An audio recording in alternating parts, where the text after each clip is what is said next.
In this problem, we're going to graph exponential functions. Let's take a look. We have f of x is equal to 2 to the x power. So let's evaluate that first function, f of 0. We have 2 to the 0th power. Remember, anything to the 0th power is 1. We'll analyze f of 1 as well. 2 to the first power gives us 2. And we'll continue to work our way through these evaluation problems. F of 2 will give us 4. F of 3 will then give us 8.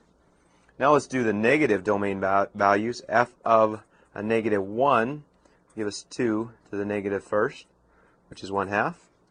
F of negative 2 is 2 to the negative second power.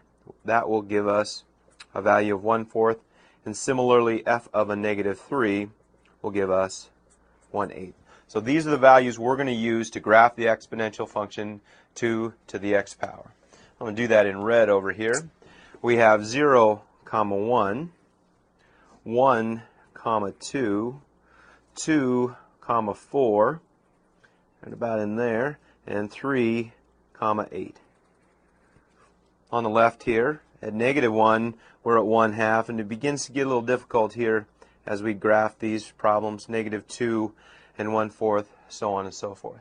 So we're going to connect our dots here with a nice smooth curve. Note that this graph cannot cross the x-axis.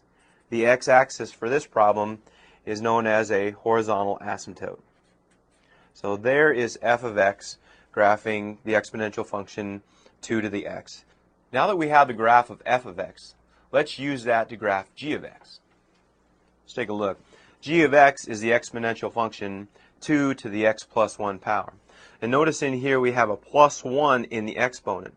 That's going to be a transformation that we learned earlier, and in this case it's going to be a shift 1 unit to the left. So what we can do is use the points from f of x and shift each of those over to the left 1 unit. You can see those indicated in blue here. And from this we're going to create the nice smooth graph of g of x, and it gets a little tied in here at the bottom, but the shape of the graph has not changed whatsoever. The red graph has only been shifted to the left 1 unit.